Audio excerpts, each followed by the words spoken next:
역사상 가장 불가능해 보였던 도시가 완전히 사라진다면 어떨까요? 그것도 누군가 수백 년 전에 그 정확한 방법까지 예언했다면 말입니다.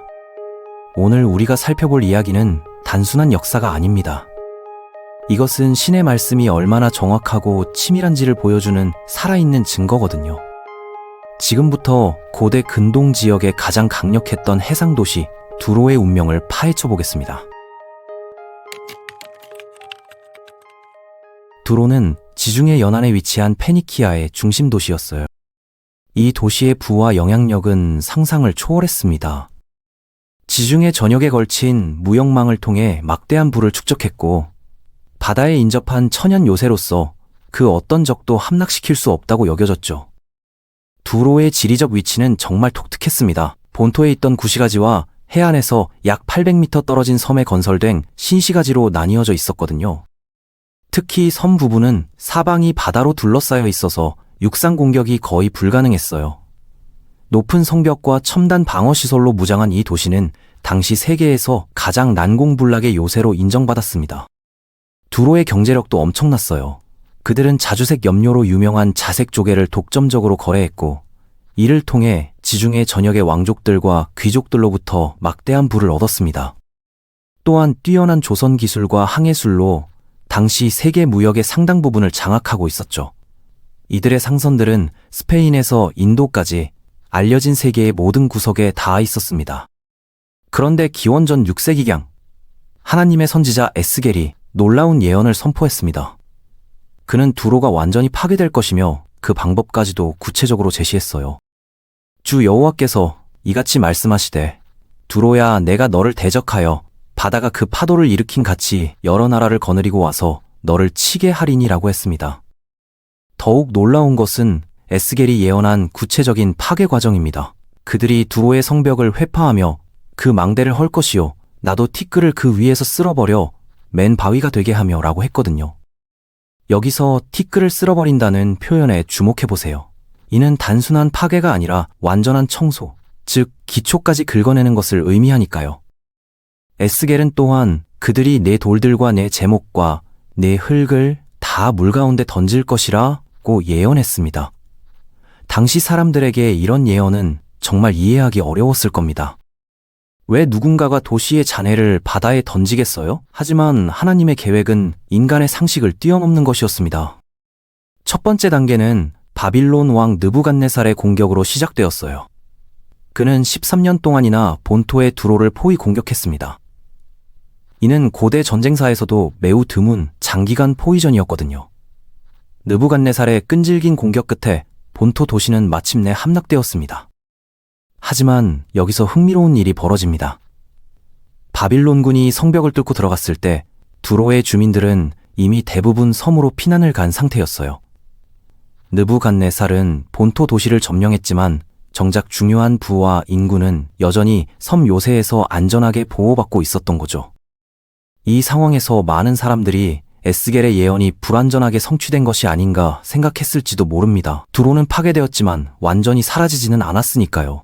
하지만 하나님의 계획은 아직 끝나지 않았습니다. 약 250년이 흐른 후 역사상 가장 유명한 정복자 중 한 명인 알렉산더 대왕이 등장했어요. 기원전 332년 알렉산더는 페르시아 원정 중에 두로를 정복하려 했습니다. 하지만 그 역시 섬 요새 앞에서 난관에 부딪혔어요. 아무리 뛰어난 군사 천재라 해도 바다를 건너 섬을 공격하는 것은 쉽지 않았거든요. 그런데 알렉산더가 선택한 해결책이 바로 에스겔의 예언을 문자 그대로 성취시키는 방법이었습니다. 그는 본토에 있던 옛 두로의 폐허를 이용해서 바다를 가로지르는 거대한 제방을 건설하기로 결정했어요. 이는 고대 공학사에서도 전례를 찾기 어려운 대담한 프로젝트였습니다.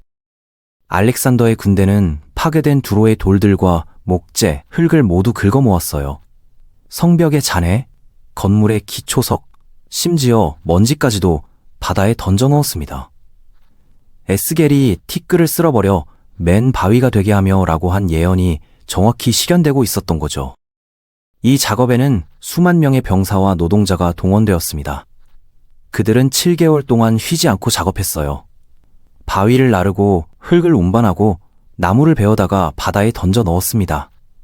점차 바다 위로 길이 드러나기 시작했죠.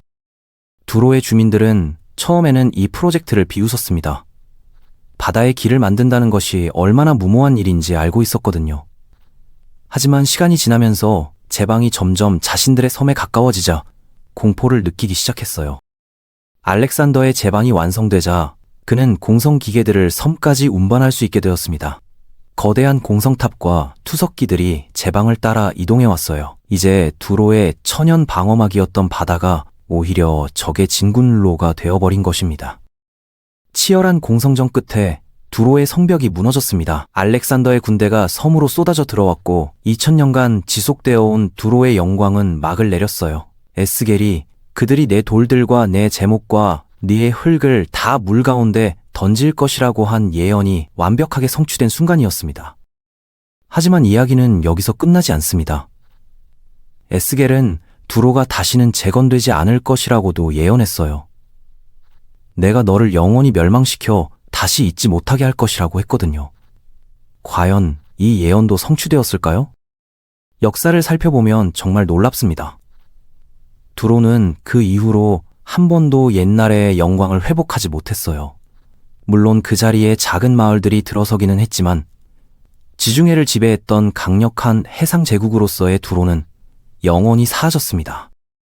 오늘날 레바논의 수르라는 작은 도시가 옛 두로 자리에 있지만 이곳은 고대 두로와는 비교할 수 없을 정도로 작고 평범한 어촌마을에 불과해요. 한때 세계 경제의 중심지였던 곳이 이제는 관광객들이 고대 유적을 구경하러 오는 조용한 해변가가 되었습니다. 더욱 흥미로운 것은 알렉산더가 만든 제방이 오늘날까지도 남아있다는 사실입니다. 시간이 지나면서 모래와 퇴적물이 쌓여서 이제 그 섬은 완전히 본토와 연결된 반도가 되었어요. 에스겔의 예언이 지형까지 바꿔놓은 셈이죠. 고고학자들이 발굴한 유적들을 보면 에스겔의 예언이 얼마나 정확했는지 더욱 분명해집니다. 본토 지역에서는 정말로 기초까지 깨끗하게 긁어낸 흔적들이 발견되거든요. 마치 거대한 빗자루로 쓸어버린 것처럼 말이에요. 이런 고고학적 증거들은 성경의 예언이 단순한 종교적 수사가 아니라 역사적 사실을 정확히 예고한 것임을 보여줍니다.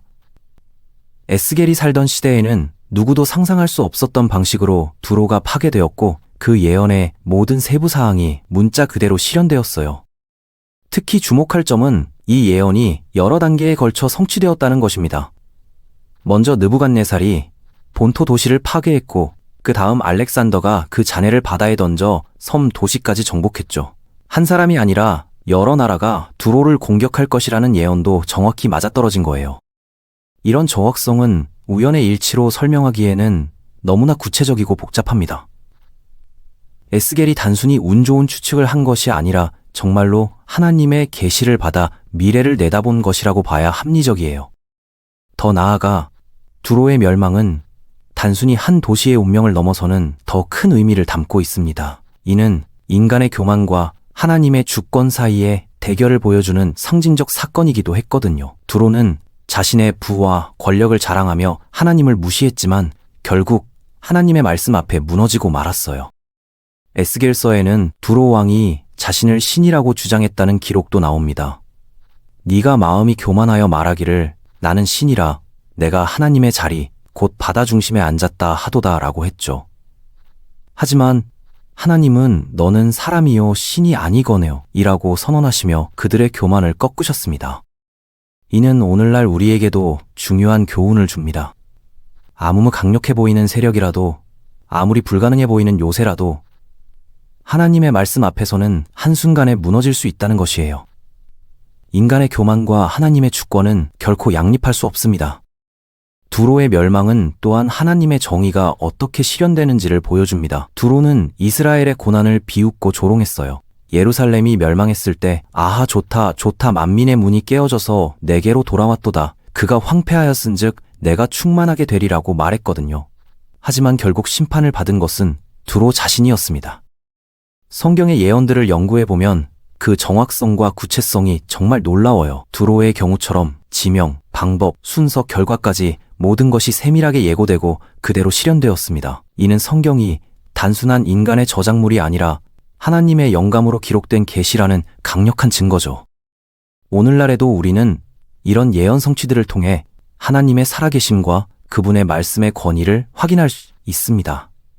과거에 하신 약속들을 정확히 지키신 하나님께서 미래에 대한 약속들도 반드시 이루실 것이라는 확신을 가질 수 있는 거예요. 결국 두로의 멸망은 하나님의 말씀이 얼마나 확실하고 변하지 않는지를 보여주는 살아있는 증거입니다. 에스겔의 예언에서 시작된 이야기가 알렉산더 대왕의 정복으로 완성되고 오늘날까지도 그 흔적이 남아있다는 것은 정말 경이로운 일이 아닐 수 없어요.